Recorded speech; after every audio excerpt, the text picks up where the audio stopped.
राजनीति तो निश्चित रूप से बहुत बदली है। हम लोग उम्र की वजह से हमें सहारा दे देता है। एम्स में जहां इंदिरा जी का शरीर रखा हुआ था, राजीव जी कलकत्ते से दिल्ली आ रहे थे और पंडित जी को कहा गया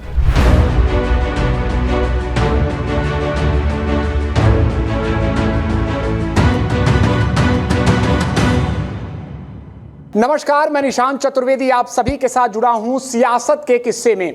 एक बात करने वाला हूं एक ऐसे राजनीतिक दिग्गज के बारे में जो माना जाता है कि कहीं ना कहीं उन्होंने भारतीय राजनीति को बदलने में एक महत्वपूर्ण योगदान दिया है। इस समय हम जहां मौजूद हैं वो वाराणसी का औरंगाबाद हाउस है। एक समय यहां पर पंडित कमलापति त्रिपाठी यहां पर बैठते थे जो प्रदेश के साथ साथ देश की राजनीति तय करते थे।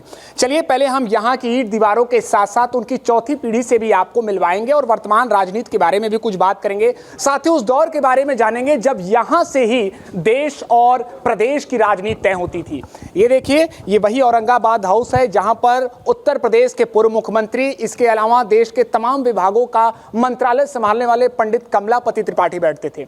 उनकी जो तीसरी पीढ़ी है, उनकी चौथी पीढ़ी है, वो भी हमारे साथ मौजूद हैं। राजेश पति त्रिपाठी जी हैं, ललितेश पति त्रिपाठी जी हैं, जो इस समय भदोही से इंडिया गठबंधन प्रत्याशी के तौर पर टीएमसी के सिंबल पर चुनाव लड़ रहे हैं। लेकिन हम बात करेंगे उनसे पुरानी स्मृतियों के बारे में।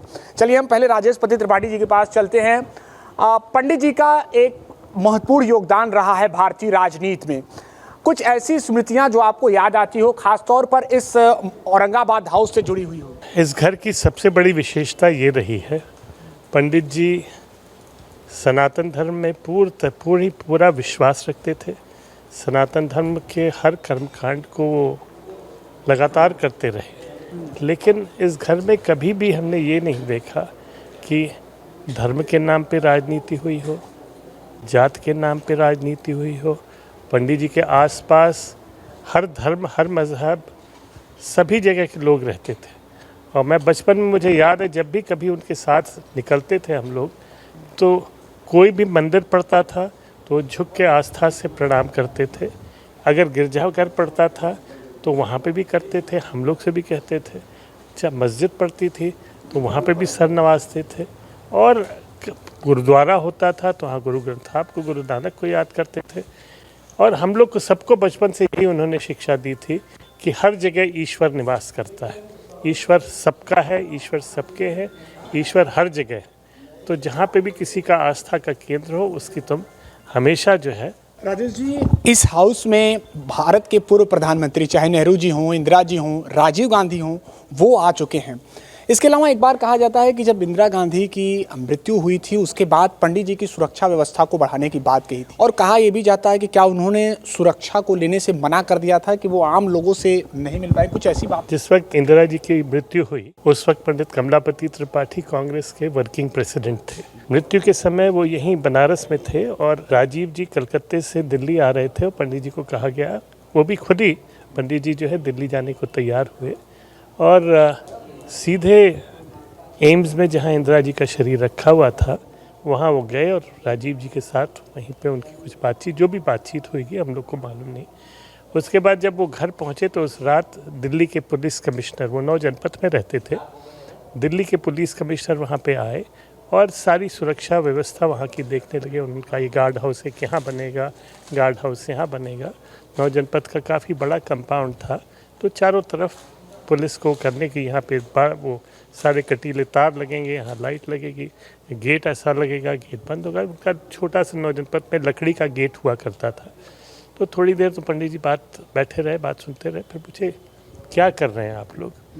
तो उन्होंने कहा, आप देश के बहुत बड़े कांग्रेस के नेता हैं, इतनी बड़ी दुर्घटना हुई है, आपकी सुरक्षा की जिम्मेदारी हम लोगों की है और हम यहाँ पे सब व्यवस्था करा रहे हैं। पुलिस फोर्स रहेगी, यहाँ पे सेंट्रल फोर्सेस रहेंगी। तो पंडित जी ने कहा, मेरी रक्षा माँ विंध्यवासिनी करती हैं, मुझे सुरक्षा व्यवस्था की आवश्यकता नहीं है। दिल्ली है, यहाँ पे गांव से, दूर दराज से गरीब लोग भी आते हैं, ऐसे लोग जो दिल्ली आके ही परेशान होते हैं। एक दरवाज़ा उनके लिए है जो हमेशा खुला रहता है, एक घर है जो उनके लिए हमेशा खुला रहता है। तो मेरे लिए कोई व्यवस्था न कीजिए। हमारे पास एक शैडो है जो उम्र की वजह से हमें सहारा दे देता है, वो हमेशा से हमने एक ही शैडो रखा, आपको एक ही शैडो के साथ रहने दीजिए। मुझे किसी सुरक्षा की आवश्यकता नहीं है, मेरी सुरक्षा माँ विंध्यवासिनी करती हैं। आप लोग को बहुत बहुत धन्यवाद, आप लोग जाएं यहाँ से।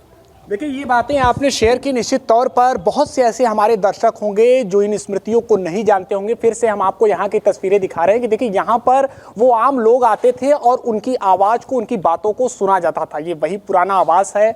पंडित कमलापति त्रिपाठी यहाँ पर रहते थे और उनकी जो चौथी पीढ़ी है ललितेश पति त्रिपाठी, हम उनसे बात करेंगे। लगातार चुनाव प्रचार प्रसार में भी सक्रिय हैं। ललितेश जी, पहले तो ये बताइए, आपका चुनाव प्रचार प्रसार कैसा चल रहा है? बहुत अच्छा है। बहुत भदोही जिले में पिछले लगभग 1 महीने से हम लोग अभियान अपना चुनाव का चला रहे हैं। वहाँ के लोगों का जो प्रेम और आशीर्वाद मिल रहा है, मुझे ये भरोसा है कि जो पूरे देश भर में जो एक आवाज़ उठ रही है बदलाव की, मुझे लगता है कि भदोही भी उस बदलाव की आवाज़ में अपनी आवाज़ जोड़ना चाहता है। जी, एक बात जब हम लोग सियासत के किस्से में कर रहे हैं तो पंडित जी से जुड़ी कुछ ऐसी यादें, कुछ आपने बातें सुनी हो अपने पूर्वजों से, अपने पापा से? बातें तो बहुत सुनी हैं। और देखिए, मैं जब पंडित जी का स्वर्गवास था तो मैं बहुत छोटा सा था। मैं लगभग 14-15 साल का था।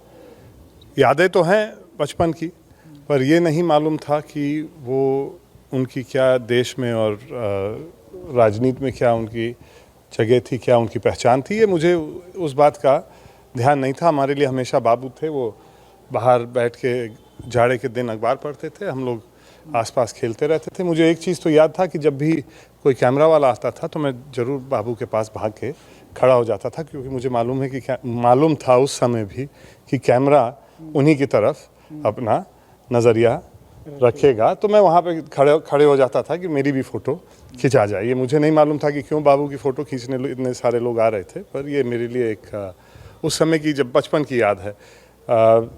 जो बड़ी सीख और जो सबसे बड़ी जो मुझे लगता है कि जो उनके बारे में जो बात और जो हम लोगों को सबको सिखाया गया है कि हर एक इंसान के साथ बिना भेदभाव के कैसे आप प्रस्तुत आएँ, ये मुझे लगता है कि सबसे बड़ी सीख जो मुझे मिली है उनसे, वो जो मैं अपनी ज़िंदगी में भी उसको पूर्णतः उसको अपने अंदर समा लिया हूँ। मुझे लगता है यही सबसे बड़ी सीख है। एक बार कहा जाता है कि इंदिरा गांधी भी इस आवास पर पहुंची थी। छोटे छोटे बच्चे उनका ऑटोग्राफ लेने के लिए काफ़ी उत्सुक थे। इस दौरान भी उन्होंने उनसे मुलाकात की थी। एक अंतिम सवाल ललितेश जी, आज की राजनीति में आप क्या बदलाव देखते हैं? उस समय का दौर रहा कि कहीं न कहीं वाराणसी हो, चंदौली हो, आसपास के जनपद को लेकर उनकी आवाज़ को रखा था, चाहे बात हो प्रदेश स्तर पर, देश स्तर पर। लेकिन आज की राजनीति में आप क्या बदलाव देख रहे हैं? राजनीति तो निश्चित रूप से बहुत बदली है। हम लोग बाबू के जो बनारस का 80 का चुनाव है उसकी कहानी जो आमतौर पे हम लोग सुनते हैं, जब राजनारायण जी के खिलाफ उनका चुनाव हो रहा था और राजनारायण जी ने रास्ते में उनकी गाड़ी रोकी और बोले कि पंडित जी, हमारी गाड़ी में तेल नहीं है। हाँ, और वो उस तरह का आपस में आमने सामने चुनाव लड़ना, वो एक अपनी जगह। थोड़ा सा संक्षेप में बता दीजिए। तो फिर पंडित जी ने उनको व्यवस्था दी और उन्होंने यहाँ घर पे और कार्यालय पे कहा था कि कोई ये ना कहे कि राजनारायण के पास धन अभाव के कारण वो चुनाव हारे हैं। ये उनकी जो भी व्यवस्था होगी चुनाव के लिए, वो पूरी व्यवस्था हम लोग करके देंगे। तो ये कराई थी उनकी। हाँ, पूरी हुई थी। तो और ये देखिए, राजनीति उसी पे होनी चाहिए, मुद्दों पे होनी चाहिए। राजनीति जनता का भरोसा जीतने का एक काम होता है। जनता का भरोसा, जनता का विश्वास कैसे प्राप्त हो, वो एक ज़माने में विचारों से होता था, योजना से होता था। अब नए प्रयोग आ गए हैं राजनीति में, और उन नए प्रयोगों के चलते थोड़ा सा राजनीति में एक बहुत बड़ा बदलाव आया है। पर बदलती हुई ज़माने के साथ हम लोग अपने विचारों के साथ और हम लोग अपनी जो राजनीतिक जो सोच है उसी के साथ जनता के बीच में जा रहे हैं। और तब भी उसका भी स्थान आज भी बचा हुआ है। जिस राजनीति की बात मैं कर रहा हूँ, पंडित कमलापति त्रिपाठी जी के ज़माने के, पंडित लोकपति त्रिपाठी और दादी अम्मा के ज़माने की राजनीति की आज भी कुछ जगह बची है।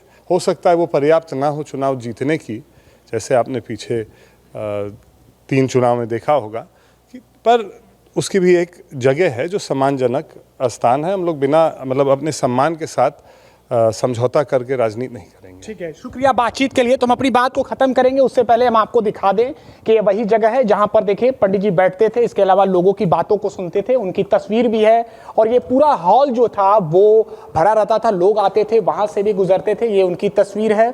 और साथ ही साथ जो उनके पीढ़ी से आने वाले अन्य राजनीतिक लोग हैं वो भी उनकी तस्वीर यहाँ पर लगी है। तो सियासत के किस्से में हमारे साथ जुड़े थे उत्तर प्रदेश के पूर्व मुख्यमंत्री और केंद्रीय मंत्री रहे पंडित कमलापति त्रिपाठी के परिवार से जुड़े लोग। एबीपी लाइव के लिए वाराणसी से निशांत चतुर्वेदी।